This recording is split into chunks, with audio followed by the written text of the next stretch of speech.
Dr.nightEchoes. I was hiking near a remote creek bed last weekend when I saw something yellow sticking out of the mud. It was an old Kodak disposable camera. I was curious to see what was on it, so I took it to a shop to get the photos developed. The clerk told me the film was old, but still looked usable. I went back a few days later to pick up the envelope of prints. The first 10 photos were very normal. They were just standard shots of trees, flowers, and the creek where I found the camera. The colors were a bit faded, but the scenery was beautiful. Then I reached the 11th photo. It was a wide shot of a waterfall. When I looked closely at the background, I saw a thin, pale figure standing deep in the trees. It was tall and white, and it didn't look human. I flipped to the next photo. The figure had moved much closer. It was now standing at the very edge of the hiking trail, partially hidden behind a large rock. It had long, spindly limbs and no hair. Its eyes were two dark holes that seemed to stare right at the person holding the camera. In the next 3 shots, the figure followed the photographer through the woods. It got closer in every single frame. The very last photo in the stack made me drop the envelope. It was a blurry, shaky close-up taken in very low light.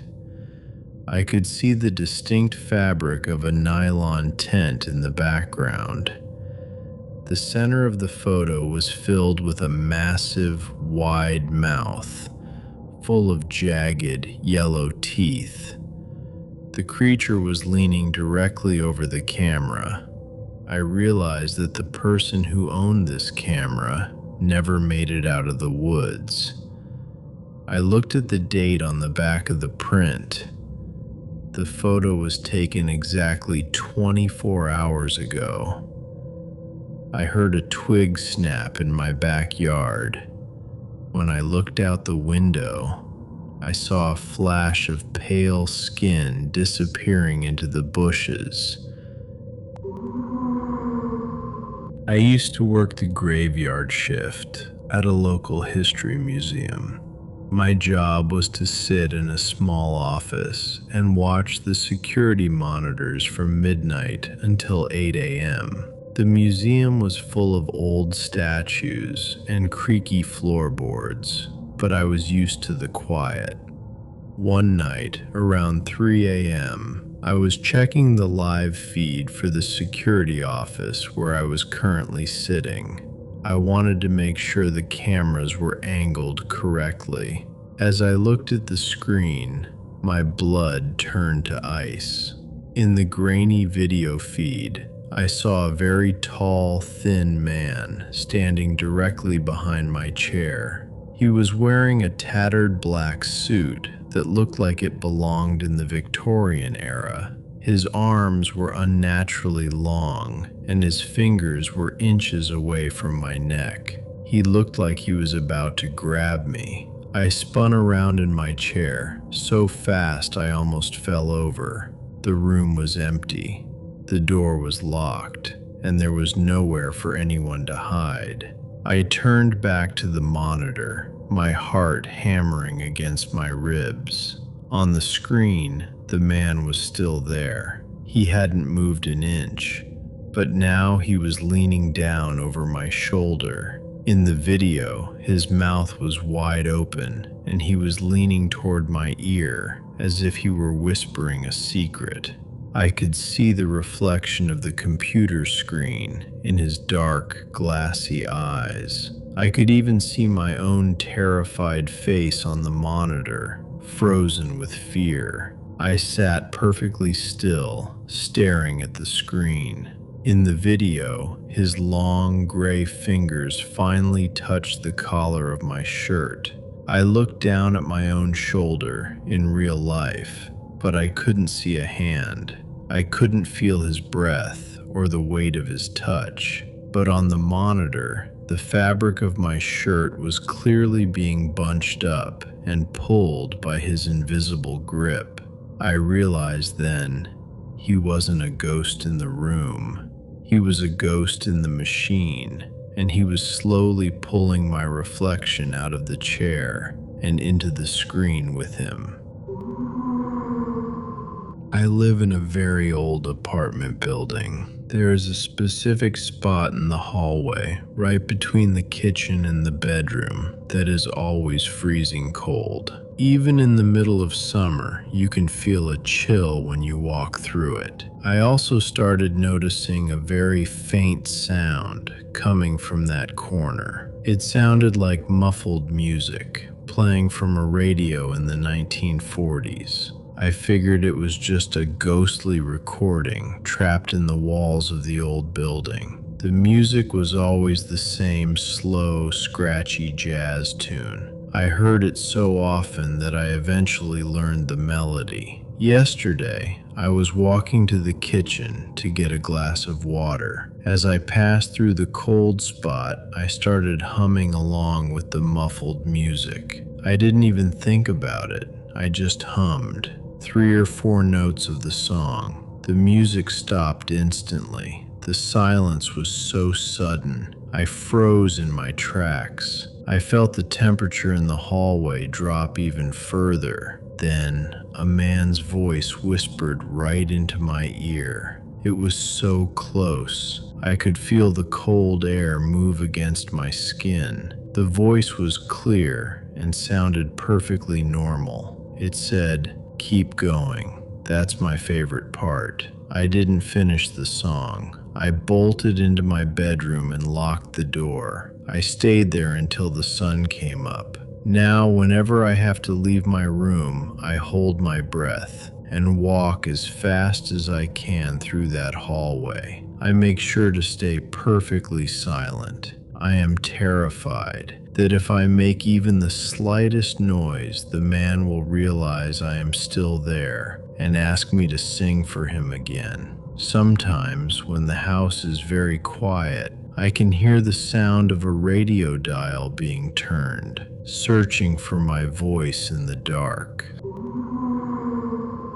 I was delivering pizzas late last night to pay for my college books. My GPS sent me to a house at the end of a long cul-de-sac. I had lived in this town my whole life, but I didn't remember this street existing. The house was a small gray cottage with a single dim light on the porch. I grabbed the thermal bag and walked up the creaky wooden steps. I knocked on the door and waited for a few seconds. An old man opened the door. He was wearing a faded flannel shirt and thick glasses. My heart stopped when he stepped into the light. He looked exactly like me. He had the same nose and the same messy hair. He even had the small, heart-shaped birthmark on the left side of his chin. It was like I was looking into a mirror that showed me 40 years into the future. I stood there frozen, holding the pizza box out between us.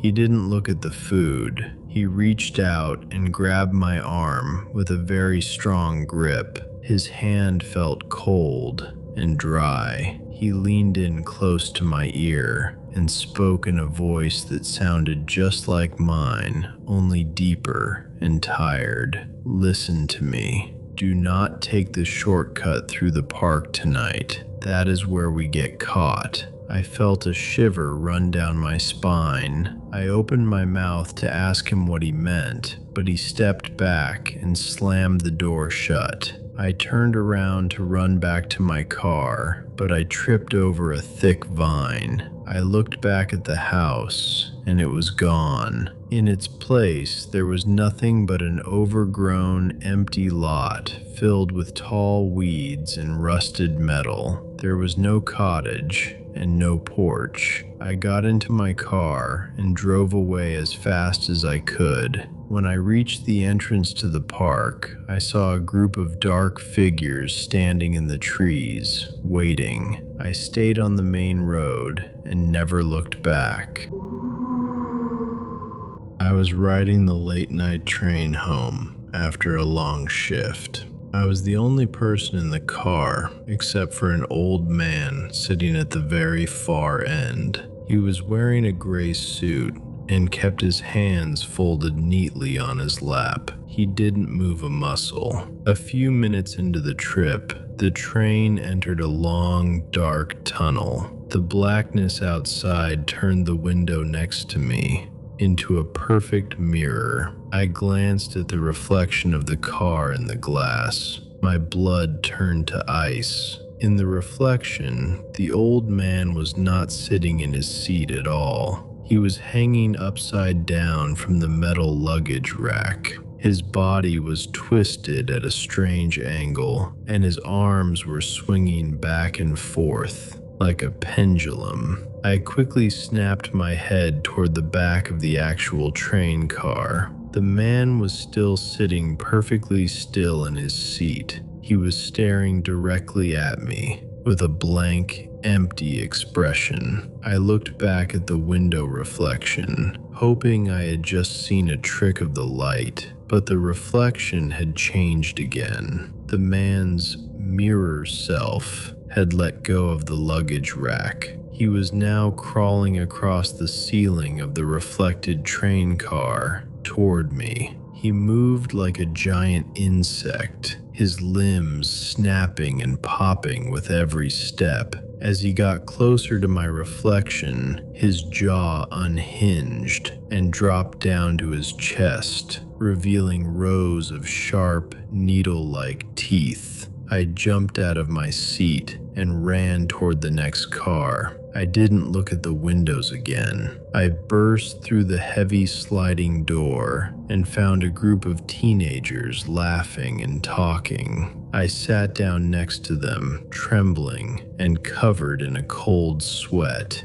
When the train finally pulled out of the tunnel and the lights returned, I looked back through the door window. The old man was gone, but on the dusty ceiling of the empty car, there were 4 wet, gray handprints leading directly to where I had been sitting.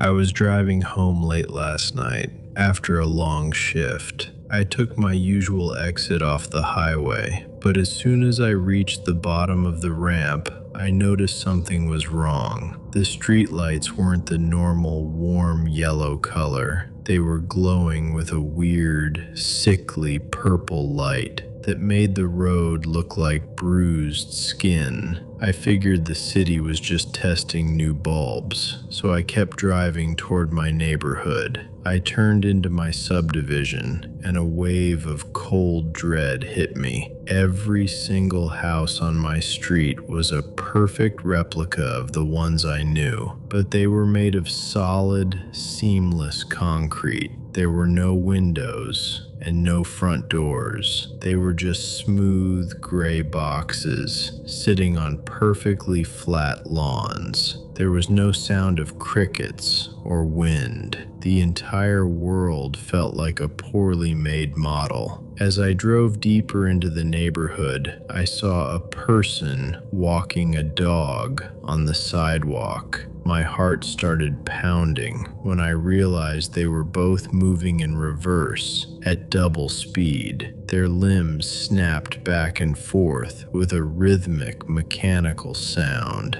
The person's head was twisted completely backward, staring at me as they zoomed past. I didn't stop to look closer. I floored the gas pedal and squeezed my eyes shut for just 1 second, praying to wake up. When I opened my eyes, the purple light was gone. I was sitting in my car, parked safely in my actual driveway. My house had its normal windows and wooden door. I let out a long breath and looked at my wrist to check the time. I thought I had only been driving for 5 minutes, but my watch showed that 6 hours had passed since I took that highway exit. I checked my gas tank and realized it was completely empty, even though I had filled it up right before the drive. I looked in my rearview mirror and saw a single purple handprint on the outside of my back window.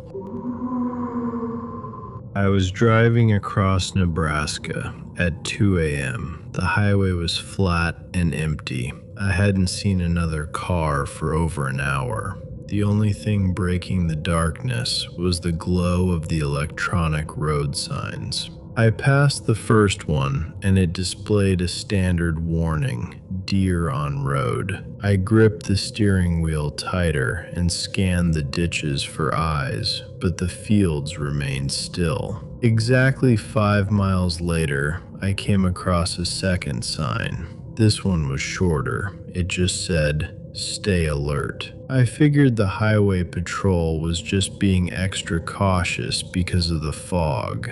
I turned up my music to stay awake and kept driving. Another 5 miles passed, and a third sign appeared in the distance. As I got closer, the words became clear. It said, "We see you, David." My blood turned to ice.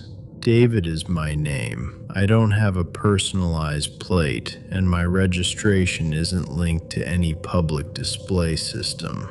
I looked around, but there were no other cars and no cameras that I could see. I felt like I was being watched by the darkness itself. I pressed the gas pedal and pushed the car to 80 miles per hour. I just wanted to reach the city limits where there would be lights and people. The final sign appeared just before the exit. As I drove toward it, the screen was completely blank. I felt a small sense of relief, thinking the system had just glitched earlier. But as I passed directly under the heavy metal frame, I glanced up at my rearview mirror. The back of the sign was glowing in the reflection. It didn't say anything about the road. It read, "Look at the back seat." I looked into the mirror, and a pair of long gray hands slowly reached over my headrest. I realized then the "Deer on Road" sign wasn't a warning for me. It was a distraction, so I wouldn't notice the trunk latch clicking open at the last gas station. I walked out of the grocery store on a Tuesday afternoon. The sun was bright and the air was warm. I stepped onto the sidewalk and realized something was very wrong. The busy street was completely empty. There were no cars moving and no people on the sidewalks. I looked up at the sky, but there were no birds, no planes. The silence was so heavy, it made my ears ache. It felt like the entire world had been turned into a hollow shell while I was inside buying milk.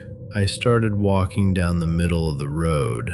I screamed for help as loud as I could. I banged on the windows of parked cars, but no alarms went off. I walked for 3 blocks, searching for any sign of life. Every shop was open, but the registers were empty. It was like everyone had simply evaporated in a single second.